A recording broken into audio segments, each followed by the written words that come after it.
शहबाज शरीफ ऐं बिलावल भुट्टो ज़रदारी समेत ॿियनि अपोज़िशन लीडरनि जी डाइनिंग टेबल ते बैठक। पार्लियामेंट जे इजलास ते अपोज़िशन जमायतुनि जे हिकमत अमली समेत ॿियनि ॻाल्हियुनि ते गौर थींदो ऐं सेनेट में हुकूमत खे टफ टाइम ॾियण जो फ़ैसिलो। वफ़ाक़ी वज़ीर फवाद चौधरीअ चयो आहे त अपोज़िशन पहिरियां पंहिंजे पेरनि ते बीहण खे हर वक़्तु साज़िशूं करे कामयाब न थी सघंदी। कोयटा जे बोलान मेडिकल सेंटर में कुतनि जे घुमण जी तहक़ीक़ात लाइ 3 रुकनी कमेटी क़ाइमु। 12 कलाकनि में रिपोर्ट तलब। MS सिक्योरिटी इंचार्ज खे बि शोकास नोटिस जारी करे छॾियो। बांग्लादेश जे साबिक़ चीफ जस्टिस खे मनी लॉन्ड्रिंग ऐं एतमाद टोड़ण जे केस में 11 साल जेल जी सज़ा ॿुधाई वई। शुमाली अमेरिका में मुक़ीम सुरेंद्र कुमार सिन्हा खे गैर मौजूदगीअ में सज़ा ॿुधाई वई। सुरेंद्र कुमार 2017 में फ़ैसिलो ॾिनो हुयो त पार्लियामेंट जजनि खे बरतरफ़ नथी करे सघे। गिपचाणीअ में सिविल सोसाइटीअ जी रैली सरदारी निज़ाम ख़िलाफ़ नारेबाज़ी। अरब शहज़ादनि जो वीडियो ठाहिण तां बासर वॾेरे हथां सख़्त तशदद बैदि मारिजी वियल नाज़िम जोखियो जे क़त्ल केस में मुलविस समूरनि जवाबदारनि जी गिरफ़्तारी ऐं खेनि सज़ा ॾियारण लाइ गिपचाणीअ में सिविल सोसाइटी तरफ़ां इनायत बिरोही ज़ाहिद गिपचाणी, उबैद रक्षाणी, अमर मक़सूद ऐं ॿियनि जी अॻुवाणीअ में जाम साहब रोड खां प्रेस क्लब ताईं रैली।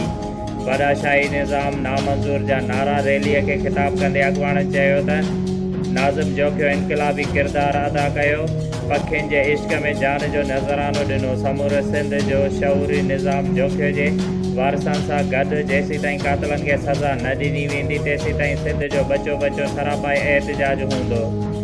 उन्हनि चीफ जस्टिस पाकिस्तान खां मुतालबो कयो आहे त JIG जोड़े मामले जो पाण मुरादो नोटिस वठी शहीद नाज़िम जोखियो खे ऐं उन जी वञीअ सां इंसाफ़ कयो वञे।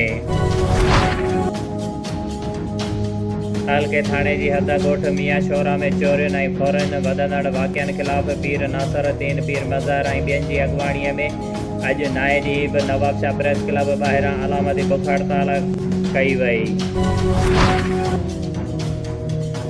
नवाबशाह जे माज़ूरनि पारां माज़ूर कोटा ते नौकरियूं न मिलण वारे अमल ख़िलाफ़ नवाबशाह प्रेस क्लब ॿाहिरां अब्दुल करीम चांडियो, मदद अली बिरोही, नूर अली बिरोही, दिलमुराद मरी, नवीद राजपूत, अनवर बिरोही ऐं ॿियनि जी अॻुवाणीअ में नाए ॾींहुं बि नवाबशाह प्रेस क्लब ॿाहिरां एहतजाजी मुज़ाहिरो कयो वियो। शागिर्द अॻुवाण ज़ाकिर सहतो ऐं खंबे गुम कयल क़ौमी कारकुननि जे बाज़ियाबीअ लाइ जिस्कम अॻुवाण सरफराज़ मेमण अली रज़ा ख़ासकेली राजा सहतो ऐं ॿियनि जी अॻुवाणीअ में 85 ॾींहं बि नवाबशाह प्रेस क्लब ॿाहिरां अलामती बुख हड़ताल कई वई।